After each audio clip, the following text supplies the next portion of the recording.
Algunas escenas en este programa han sido recreadas. La búsqueda de una madre a su hija se extiende por 2 décadas. Ella ya no sabe cómo su hija se debe ver. ¿La tecnología digital podrá ayudar a localizarla? Un hombre asesina a su familia y desaparece sin dejar rastro durante 18 años. ¿Puede el trabajo de un escultor encontrar al asesino? 2 cazadores tropiezan con restos humanos. ¿Podrá un artista colocar la piel sobre los huesos y darle a la víctima un nombre? Los artistas forenses combinan la ciencia, la intuición y la habilidad para construir aproximaciones de los asesinados y desaparecidos. Su trabajo puede reunir a las familias o ayudar a resolver un asesinato, creando rostros de esperanza, y le dan un rostro a la tragedia.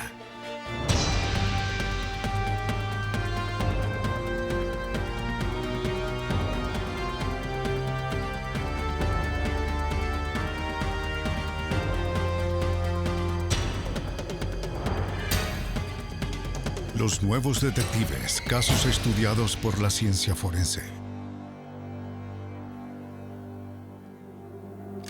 Los rostros de la tragedia. Bajo un cielo gris de Texas, en el invierno de 1994, 2 cazadores entraron sin autorización en la parte exterior de una propiedad privada de Lubbock. Pero su ofensa era nada en comparación a lo que iban a descubrir ese día en el remoto cañón Yellow House. Ellos se tropezaron con restos parciales de un esqueleto humano y un zapato blanco de tacón cerca del sitio. Aunque alarmados por su descubrimiento, sabían que si ellos llamaban a la policía, iban a ser multados por la caza furtiva. Los cazadores decidieron dejar los huesos para que otra persona los encontrara. Pero cuando le dijeron a un amigo lo que habían visto, este llamó a la policía. Los cazadores acordaron llevar al sitio de su hallazgo a Tom Watson, del departamento del alguacil del condado de Lubbock. Watson de inmediato sospecha que los restos pertenecían a una víctima de asesinato, arrojados en el cañón para ocultar así el crimen. Solo estaba el cráneo y algunos huesos. Con el tiempo, los animales trasladaron las otras partes del cuerpo. Watson dirigió a sus oficiales a crear una amplia área de búsqueda para obtener más pruebas.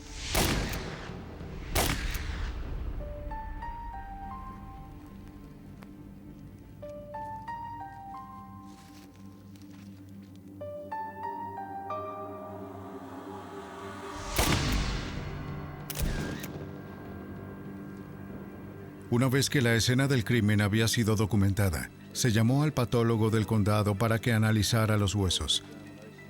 El patólogo recoge los huesos y los lleva a su laboratorio, donde podrán ser analizados en busca de signos de trauma. Tenemos que asegurarnos de recoger todas las piezas.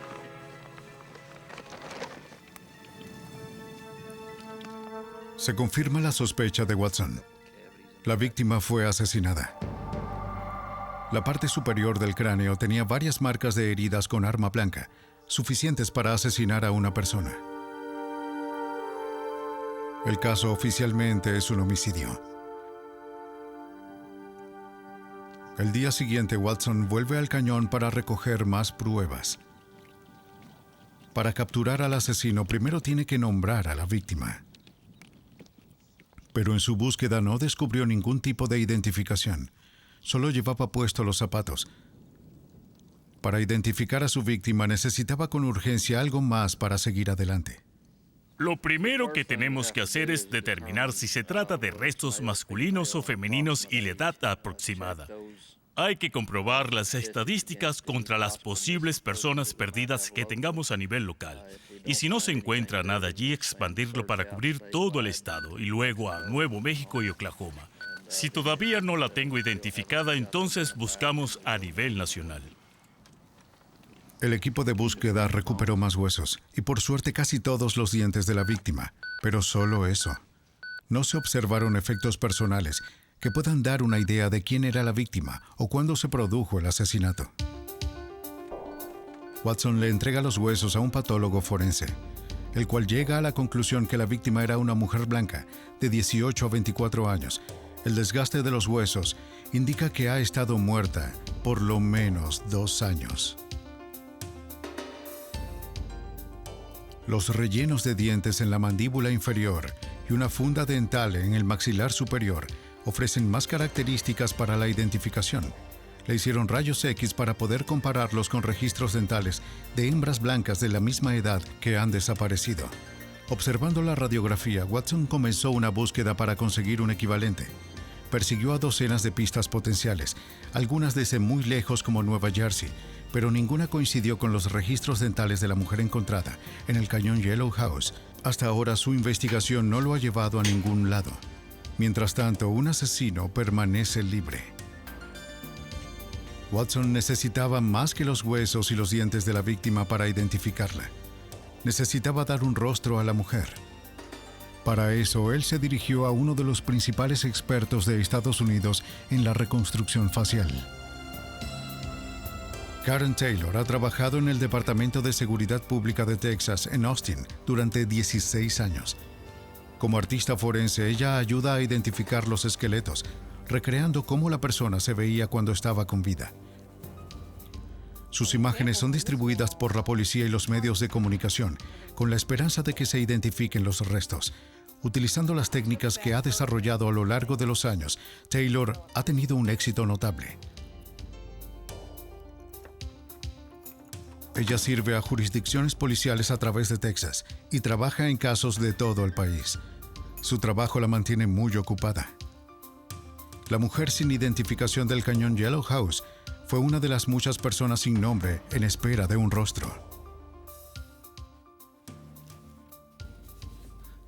El oficial Tom Watson de la oficina de alguacil del condado de Lubbock me trajo el cráneo de una mujer blanca no identificada encontrada en esa área y me pidió que trate de reconstruir su rostro a partir del cráneo para ayudar a identificarla. Me proporcionaron la información que había sido provista por el antropólogo que analizó el esqueleto. Por los informes de Tom, supe que la persona a la cual le iba a hacer el dibujo era una mujer blanca, joven. Lamentablemente, yo no tenía una gran cantidad de otra información. No había ropa, por ejemplo. La ropa me da una muy buena idea de peso corporal con los otros restos óseos. Tampoco había cabello y eso me proporciona una complicación más, especialmente en el caso de una mujer. Por lo tanto, debido a que había tan poca información para trabajar, este caso fue difícil. Sin la ropa de la víctima para usar como guía, Taylor tuvo que tomar sus indicadores solamente usando el cráneo de la víctima. Cuando se le coloca un rostro a un cráneo humano, una de las partes más críticas es el determinar qué tan gruesa será la piel.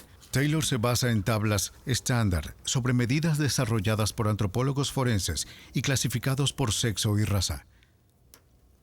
Basándose en estas medidas, se recortan marcadores de goma que corresponden a la profundidad media de la piel.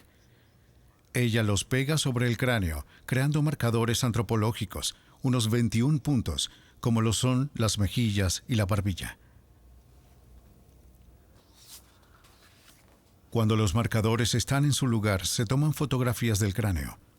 Para que Taylor pueda dibujar con precisión el rostro, las fotografías deben ser exactamente del tamaño real y no estar distorsionadas en absoluto. Después de colocar un papel transparente sobre la fotografía, se utilizan los marcadores de goma como guías en la elaboración de los contornos faciales.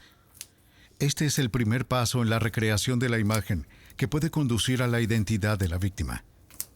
Taylor también se basa en fórmulas científicas para dibujar los ojos, la nariz y otras características. El globo ocular humano promedio es de entre 24 y 25 milímetros de diámetro. Dado que este es también el tamaño de una moneda de 25 centavos en Estados Unidos, Taylor tiene una herramienta conveniente para el seguimiento en cada ojo.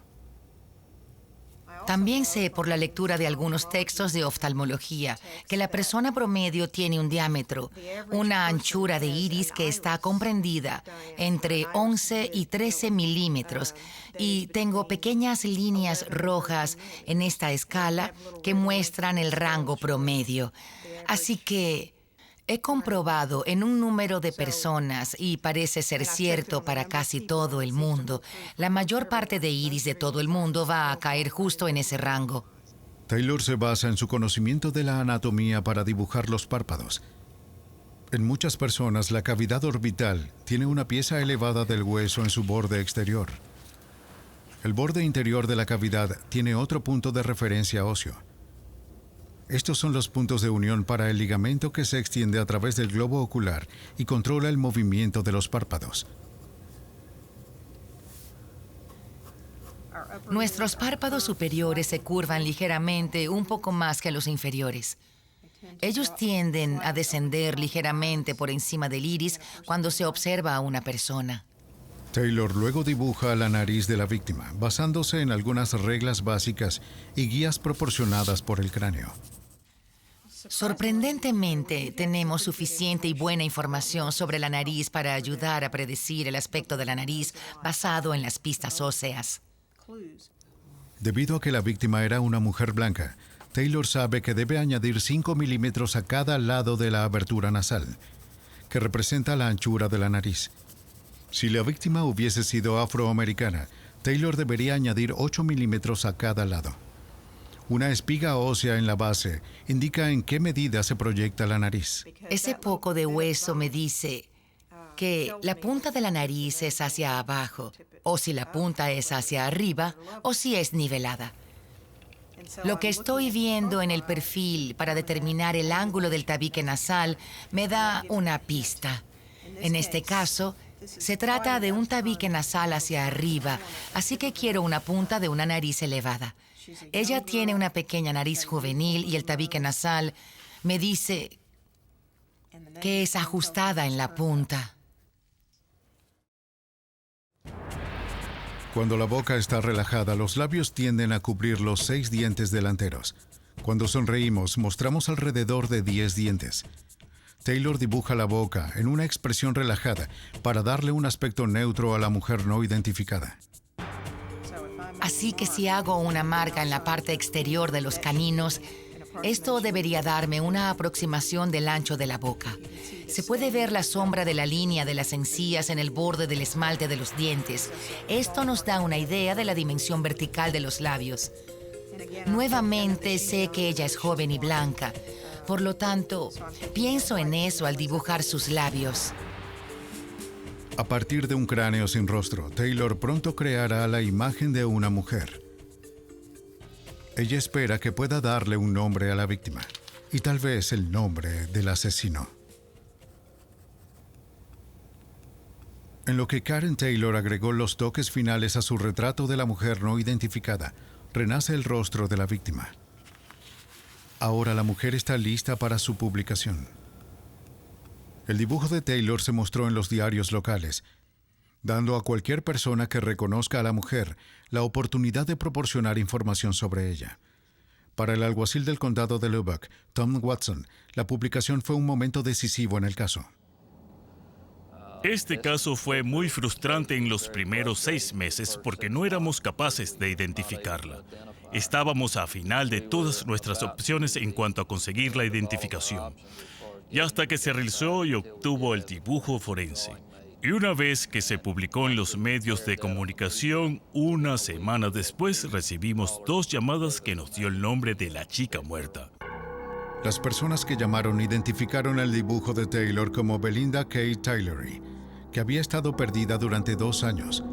Una de las personas que llamó era la madre de Tillery, que había perdido contacto con su hija. Su rostro en la pantalla pasó a ser una corriente de reconocimiento.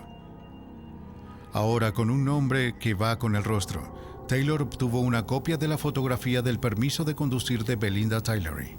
Taylor comparó la fotografía con su dibujo para estudiar las similitudes que condujeron a la identificación de Tillery. El parecido era innegable. Ella tiene los ojos muy cerca y, sin embargo, el rostro muy amplio, mejillas anchas. La nariz es pequeña y la anchura proporcionalmente está muy cerca de aquí. El tamaño de la boca es casi exactamente correcto. El hecho de tener una barbilla muy amplia es motivo de una comparación favorable. Para la identificación más certera, Taylor sobrepone la fotografía de Belinda Tylery en el cráneo de la víctima. Como fui capaz de conseguir la imagen facial por encima del cráneo, ahora puedo empezar a compararla. Tuve un par de problemas con este método. Uno es que su rostro está ligeramente girado en su permiso de conducir. Por lo tanto, no puedo obtener la nariz en la posición correcta. Sin embargo, cuando puse los ojos más o menos centrados en las órbitas, observé que tiene el ancho facial que mi dibujo muestra y que se puede ver en el cráneo. Así veo que se trata de una comparación bastante favorable y que probablemente se debería seguir adelante con la búsqueda de registros dentales de esta persona, si es posible, para hacer una comparación más positiva. Una identificación positiva no se puede hacer hasta tener rayos X de los dientes de la víctima y así comparar los registros dentales de Belinda Tylery. El doctor Dave Duell, un dentista forense del Departamento de Seguridad Pública de Texas, hizo la comparación. Encontró que la estructura ósea era la misma. Los dientes con empaste hacen juego. También los dos rayos X mostraron un tratamiento de conducto en el mismo diente y una funda dental temporal que era idéntica en cada fotografía. El Dr. Duell lo declaró un récord dental exacto. El trabajo de Taylor identificó a la víctima. Ahora corresponde al oficial Watson el encontrar al asesino. Comenzó entrevistando a los amigos y los vecinos de Belinda Tylery. Watson supo que Tylery había tenido un novio abusivo llamado Troy Armstrong. Se rumora que había estado enojado cuando ella le dijo que estaba a la espera de un bebé y él no era el padre. Watson obtuvo una fotografía de Armstrong. Fue a Roswell, Nuevo México. Allí buscó en la ciudad, le preguntó a la gente del lugar, explorando en busca de cualquier pista que pudiera encontrar. Pero Armstrong se había ido. Watson averiguó que era un sospechoso en el asesinato de Belinda. De vuelta en Lubbock, Watson reunía más información. Una imagen de los últimos días de Belinda se hizo más clara. Habían pasado 2 años desde que alguien la había visto. En aquel entonces, algunas personas escucharon que ella se había ido a acampar con Armstrong. A él le gustaba acampar en el cañón Yellow House. Era un lugar remoto que él conocía muy bien. Las personas mencionaron que llevaba un cuchillo de caza grande a casi todos los sitios que iba.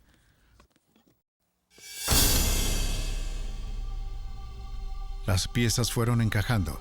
Parecía que en un ataque de ira, Armstrong había planeado llevar a Belinda a este remoto cañón y deshacerse de ella para siempre. Pensó que nadie encontraría sus restos. Después de la muerte de Belinda, le dijo a una amiga que él tenía pesadillas acerca de herir a alguien con un arma blanca por la espalda. Basado en la evidencia, Watson obtuvo una orden de detención contra Troy Armstrong, pero aún no tenía ninguna información sobre dónde podría encontrarse. Más de un año después, en enero de 1996, Watson recibió una pista. Él se enteró que Armstrong había estado con un compañero conductor de camión que trabajaba para una empresa en California. Watson rápidamente contacta a la empresa de transporte y descubrió que los camiones estaban equipados con un sistema de posicionamiento global. Un transpondedor en cada camión envía señal a un satélite, comunicándole a la empresa el sitio en donde se encuentra el camión. Le informaron a Watson que el camión que estaba buscando ahora estaba viajando a través de Nebraska. En cuestión de minutos, Watson contactó a la policía del estado de Nebraska en la otra línea y les pidió establecer un control de carretera. Enviaron varios autos para interceptar el camión. La policía mantuvo el contacto con Watson y la empresa de transporte manteniendo información sobre el paradero del camión en todo momento. Sabían exactamente cuándo esperarlo.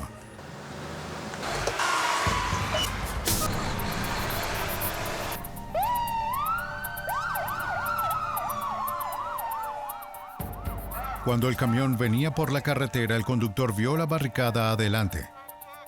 Él trató de escapar, pero la policía entró en acción.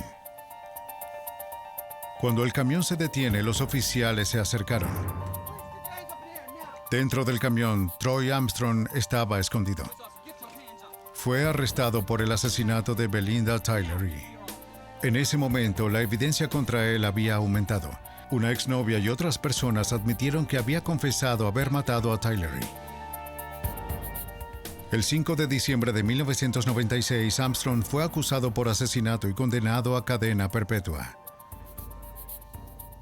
La reconstrucción realista que Karen Taylor creó de Belinda K. Tillery fue la clave para resolver este caso tan difícil.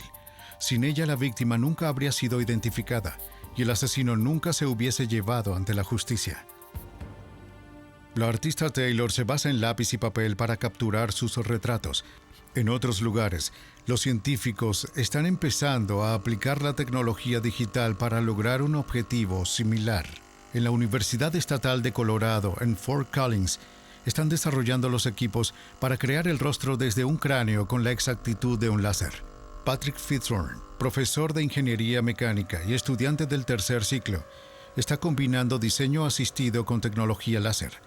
Ellos crearon un sistema que escanea objetos tridimensionales y los reconstruye en un ordenador. Así que lo que está en la máquina puede hacer construir una malla tridimensional de la superficie, un cráneo humano en el ordenador, y podemos jugar con él. Lo podemos hacer más grande o más pequeño y mover a través del espacio. A medida que el cráneo gira lentamente en el plato, un haz de láser golpea de 10.000 a 50.000 puntos. Un sensor mide la distancia del haz que se desplaza cuando se refleja cada punto. Los resultados se introducen en un ordenador que crea una versión digital del cráneo. La imagen es virtual, pero su aplicación es real.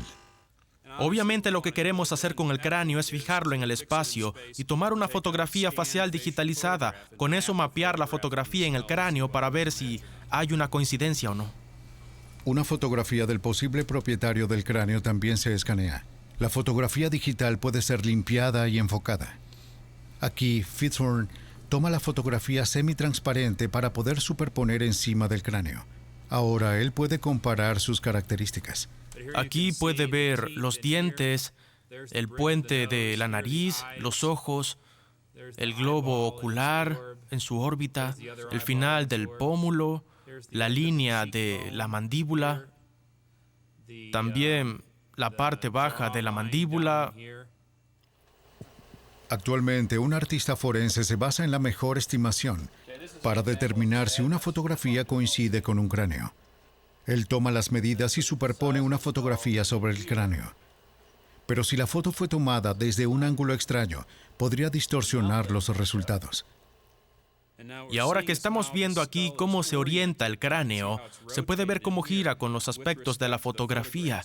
Aquí se puede ver el sesgo del cráneo en relación, tratando de alinear el cráneo en la orientación con respecto a la forma en que se orienta el rostro cuando se tomó la fotografía de la cámara. Fitzhorn puede hacer girar el cráneo y reorientar la fotografía facial digitalizada para minimizar la distorsión. Algunas fotografías no son lo suficientemente claras o están demasiado distorsionadas para mejorarlas, complicando los esfuerzos para hacer un vínculo que sea 100% seguro. Fitzhorn está convencido de que su método es mucho más preciso y menos subjetivo que los métodos anteriores. Una de las cosas por la que estoy realmente entusiasmado es el potencial para tomar de 4 a 5 puntos en el cráneo y poder tomar 4 a 5 puntos concurrentes en el rostro y tratar de calcular si existe o no una coincidencia en realidad.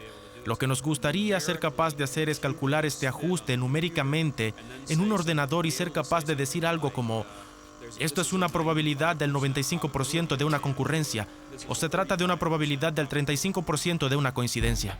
Así como Patrick Fitzhorn y sus colegas tratan de perfeccionar su sistema de reconocimiento facial por ordenador, los artistas forenses en Luisiana están en una misión diferente.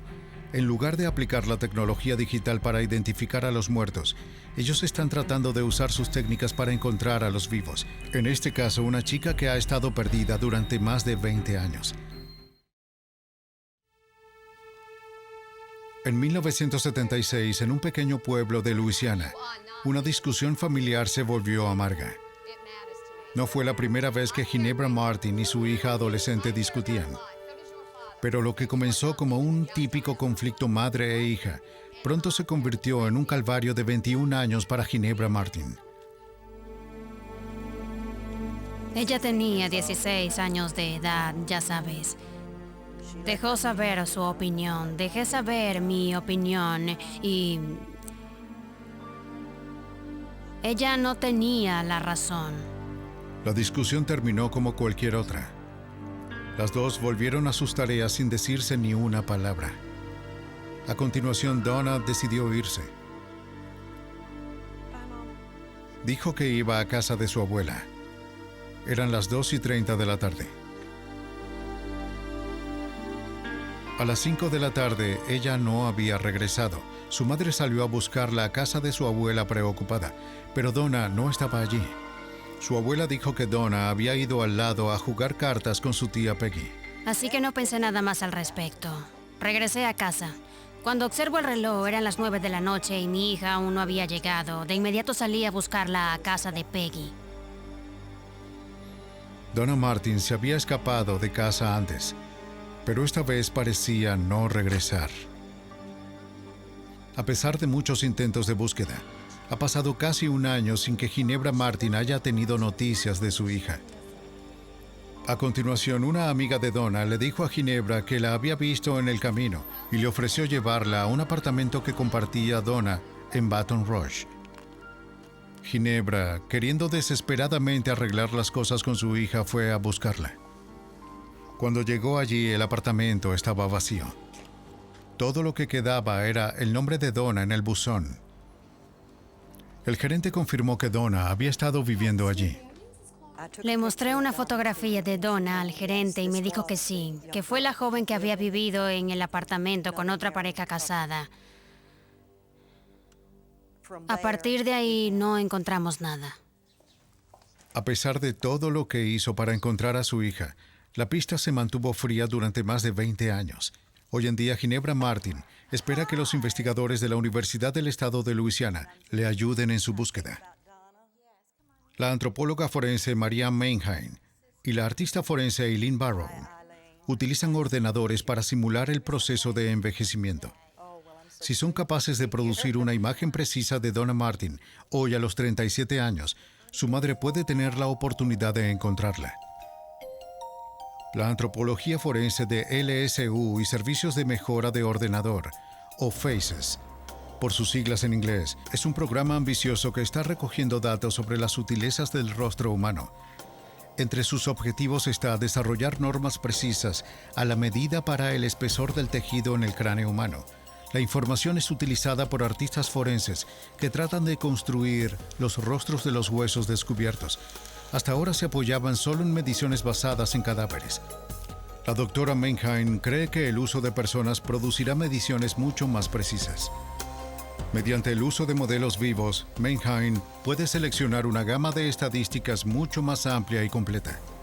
Aunque los sujetos permanecen en el anonimato, su edad, sexo, raza, altura, peso y otra información personal se convierte en parte de la base de datos del ordenador. Para medir el espesor del tejido se utiliza un escáner de ultrasonidos, como los utilizados para mostrar un feto en el útero. El escáner hace rebotar ondas sonoras en el cráneo, midiendo el tiempo que le toma a las ondas volver. Un ordenador calcula la profundidad exacta del tejido de la piel al hueso. El proceso se repite en 19 puntos a través del cráneo. Hemos escaneado a alrededor de 500 personas ahora y tienen edades comprendidas entre 2 y 74 años. Hay muchos tamaños diferentes, muchos grupos raciales diferentes, por lo cual se separarán por altura, peso, edad, entre otros, que producirán los estándares. Mannheim ha escaneado los rostros de generaciones de una misma familia. Los datos muestran cómo cambian con el tiempo los rasgos familiares. Mannheim y sus colegas también están utilizando las computadoras para demostrar cómo podría cambiar el rostro de un niño desaparecido a medida que va creciendo. Con los niños pequeños, el primer paso es el estiramiento de las características del niño para reflejar el crecimiento del cráneo. En este caso, una niña de 5 años desapareció y ha estado perdida por 4 años. Barrow hace que la niña parezca de 10 años. La herramienta de estiramiento de la computadora divide el rostro en una cuadrícula. Se tira cada intersección de esa cuadrícula hacia abajo de un solo paso. Ese es el estiramiento perfecto. Cuando envejecemos un niño, por supuesto, los primeros requisitos que se necesitan son una fotografía del niño, de sus padres y algún hermano o quien pueda ser de la familia que tenga parecido. El rostro ahora se puede combinar con los familiares para crear una imagen compuesta. Con el clic del dispositivo apuntador, Barrow trae características de la niña que hacen falta a la parte delantera. Para conservar su aspecto particular, los ojos y las cejas, nos gustaría traer de vuelta un poco de la forma de su nariz y un poco de la forma de su boca. Entonces, tendríamos que traer de vuelta o traer al primer plano los dientes de su padre. La niña había estado desaparecida durante 5 años. Así que estábamos progresándola de 5 a 10 años de edad. Los dientes de leche se han ido, así que tendría los dientes permanentes. Por eso utilizamos los dientes del padre para colocarlos en la imagen. El ordenador hace las manipulaciones fácilmente, pero Barrow debe confiar en su propio juicio para decidir qué características alterar. ¿Se verá la niña como los padres? ¿O más como sus hermanos? Es una pregunta que tendrá que responder al envejecimiento de Donna Martin. La creación de una imagen de lo que podría parecer hoy planteará un reto extraordinario. Tendrá que envejecerla cerca de 21 años. El rostro de Donna no se estirará debido a que a los 16 años su rostro estaba completamente desarrollado. Barrow se concentrará en otras técnicas.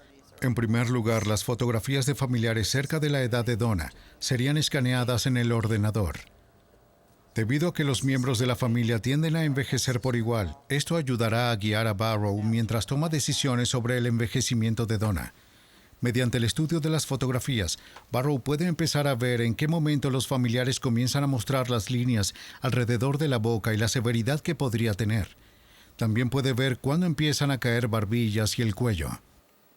Ella realmente no se parecía mucho a todas sus hermanas. Yo esperaba que lo fuese. Lo mismo sucede con su madre. No teníamos imágenes de su padre a esa edad.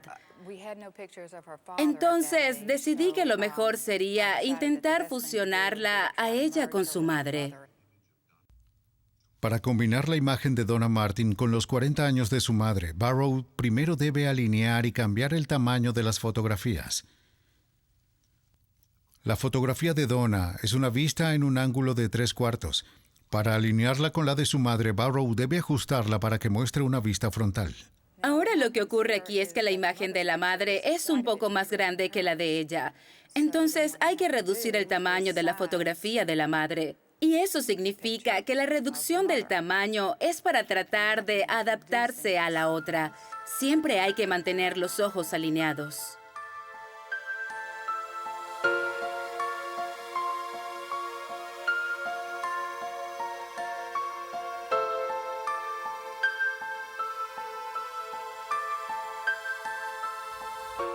Barrow, con paciencia y meticulosidad, fusiona las fotografías. Se asegura que las características de Donna siguen siendo dominantes, mientras toma algunos rasgos físicos de la imagen de su madre. Luego se borra estilo de cabello de Donna a los 16 años, para que en un estilo un poco mayor pueda ser añadido.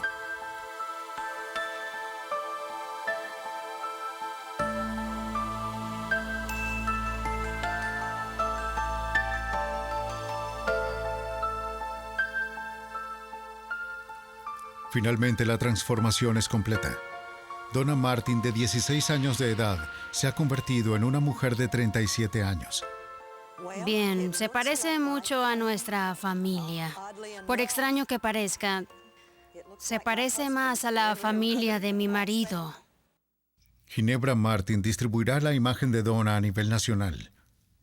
Ella espera que finalmente la foto la reúna con su hija y ponga fin a esta fatídica discusión que ha quedado sin resolver durante 21 años.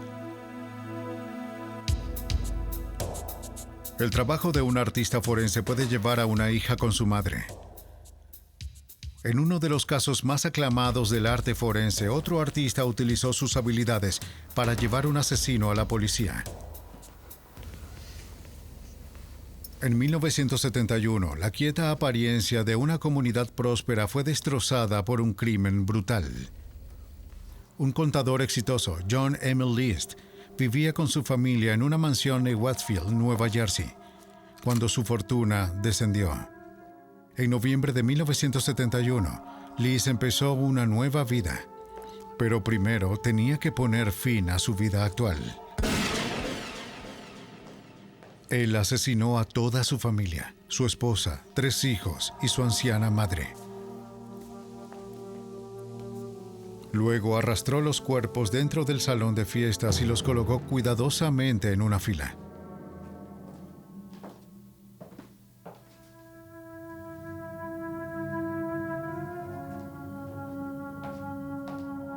Él trató de limpiar la mayor cantidad de sangre del suelo como pudo.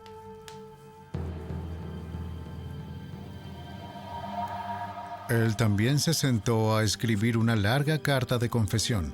Cuando terminó, salió de su casa por última vez.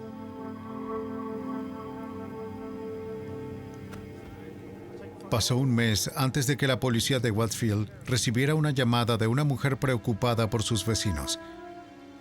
Ella no los había visto en casa y sus luces habían estado encendidas día y noche. Las bombillas iban perdiendo su luz. Al parecer no hay nadie en casa. Es extraño. Cuando llegó la policía, encontraron una mansión descuidada en necesidad de reparación. Miraron alrededor del exterior de la vivienda hasta que encontraron una ventana abierta. Cuando entraron, ellos no tenían idea de lo que les esperaba. El aire era frío y lleno con olor a decadencia. Siguieron buscando a través de la oscuridad hasta que finalmente se encontraron con la familia de List en el salón de fiestas, todavía puestos en una línea, sin vida desde hace un mes. Fue uno de los asesinatos más grotescos que la policía de Westfield había visto nunca. Cuando los detectives fueron llamados, se encontraron con el arma que List había utilizado y su carta de confesión. List era un miembro activo de la iglesia y le dirigió la carta a su pastor. Él se explica que ya no era capaz de mantener a su familia y pagar por la mansión que su esposa había insistido que compraran. Estaba preocupado que su familia se enfrentara a una vida de humillación y caridades. Él también estaba molesto porque su esposa e hijos habían dejado de asistir a la iglesia. Sintió que su hija había tomado un interés equivocado en la actuación, que amenazaba con negar su condición como los hijos de Dios. Al menos, concluyó, estoy seguro que todos se han ido al cielo ahora.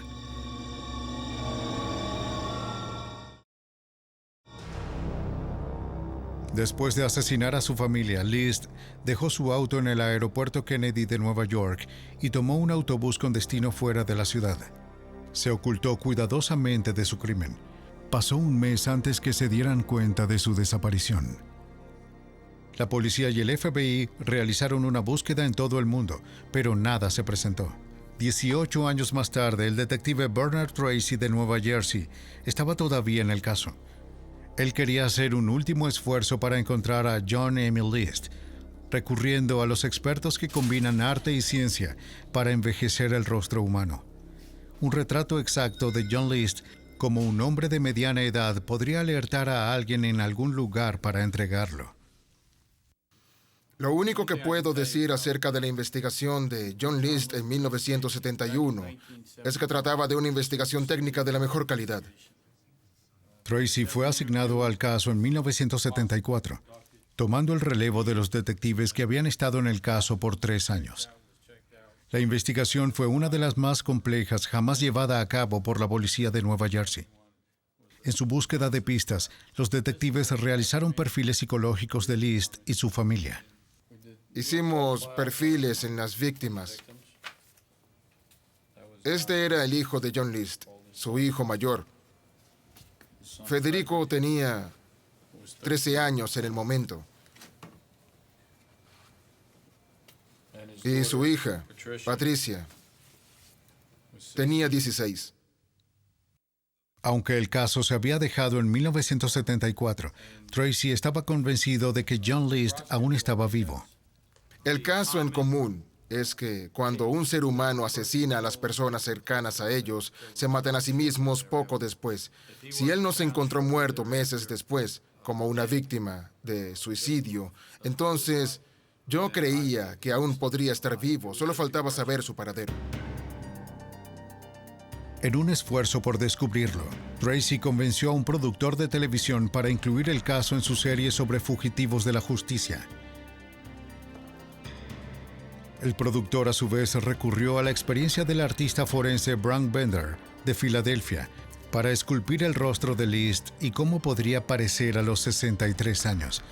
La escultura aparecería en televisión para millones de personas.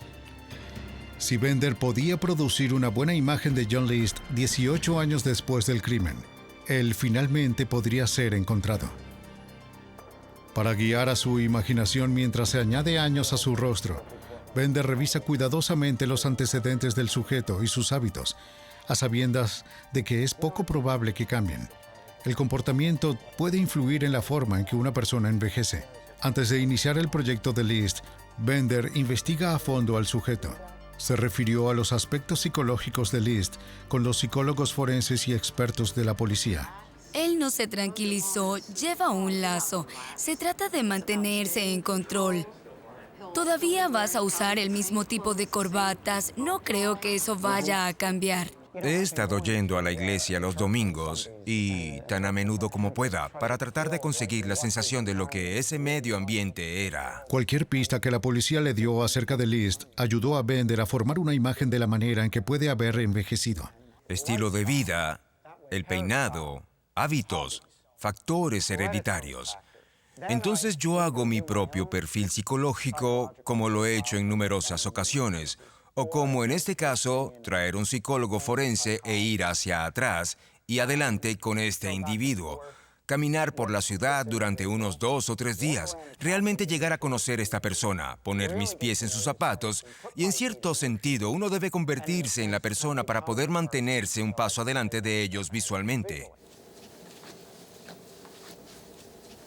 Para obtener una perspectiva científica sobre el proceso de envejecimiento, Bender visitó la Facultad de Medicina de la Universidad de Pensilvania.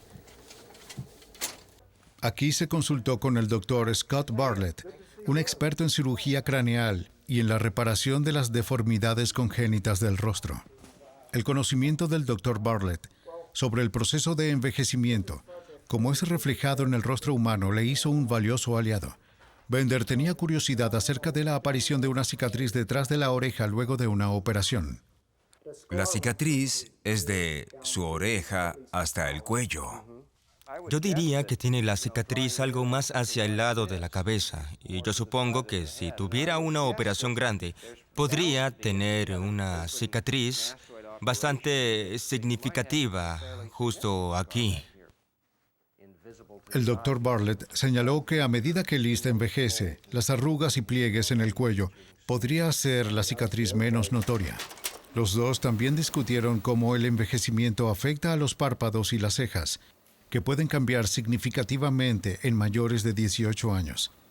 El conjunto aquí que se encuentra en las esquinas interiores de los ojos no creo que cambie significativamente. Creo que lo que estamos viendo aquí es la siguiente caída, esta debilidad de los tejidos blandos que ahora está cayendo. Nos da una inclinación hacia abajo, una inclinación hacia el exterior de la apertura del ojo y aquí en contraposición a este fresco y sereno que se nos ve en la juventud.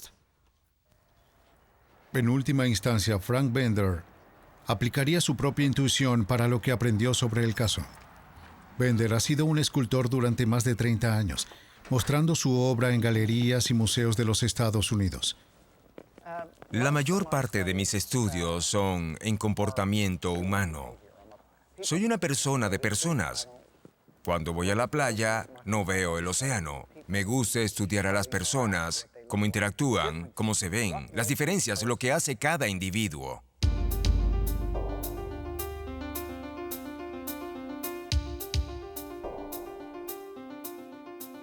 Para comenzar la escultura de John List, Bender tenía un problema.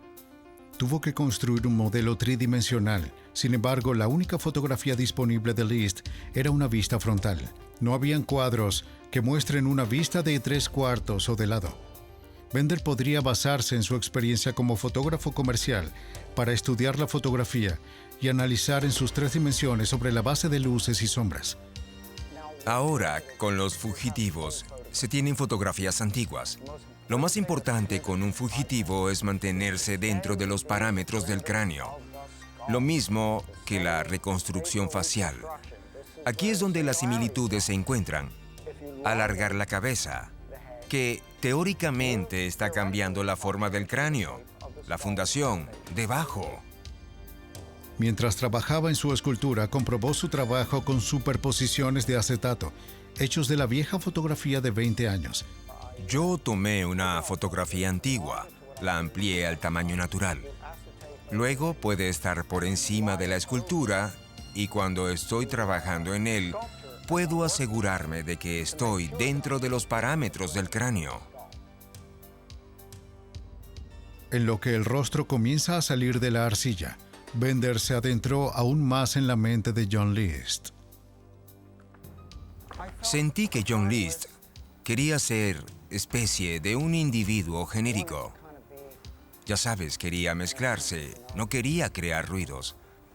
Él busca la paz que nunca tuvo de su esposa. Esto comenzó la formación de su ansiedad. Realmente creo que trató de conseguir esto a través de la iglesia y que lo estaba recibiendo. Pero cuando volví a casa, era completa la sobrecarga.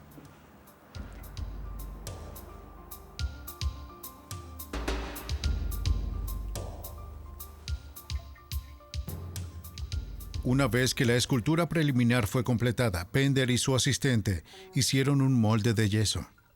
Suficiente. Paso a paso, la escultura de Bender se concretó. Por ahora, Bender estaba más familiarizado con el rostro de List que con el suyo. A medida que el busto del fugitivo salió de su molde, Frank Bender estaba listo para añadir los detalles finales al rostro de un asesino. John M. List, después de asesinar a su familia, había eludido a la captura durante 18 años. Si la policía podía encontrarlo, dependerá de la capacidad intuitiva de Frank Bender imaginar al John List de 60 años. Bender supuso que la línea del cabello de List continuó retrocediendo, ya que había comenzado a hacerlo en su fotografía anterior. Añadió papada basado en su evaluación del estilo de vida de List. Él no era una persona de mantenerse ejercitado. Era un tipo de persona de patata y carne. Se puede ver donde los ojos están empezando a tener algunas líneas. Se ve un poco agotado. Se nota esculpida la corbata, su camisa y el abrigo, ya sabes. Siempre tiene un abrigo sobre él, porque siempre va a estar usando eso. Bender se dio cuenta que los años de ocultar lo que había hecho tomaría una carga en List. Eso influyó en su decisión de convertir las comisuras de los labios hacia abajo. Se puede ver los rincones de la boca aquí abajo en vez de arriba, como la fotografía que voy a traer justo encima. Se aprecia la forma en que se presentan.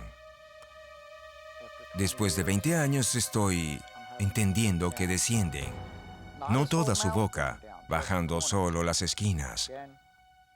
Una vez más por el temor de ser descubierto. Como toque final, Bender ha seleccionado anteojos para la edad de List. Buscó un estilo que definiera a un hombre que asesinó a toda su familia y todavía se hacía llamar bueno. Se decidió por gruesos marcos negros, pensando que List podría tener una mirada austera, con autoridad para disuadir a otros que quisiesen entrometerse en su pasado. Ahora su escultura ya estaba lista para ser vista por la nación.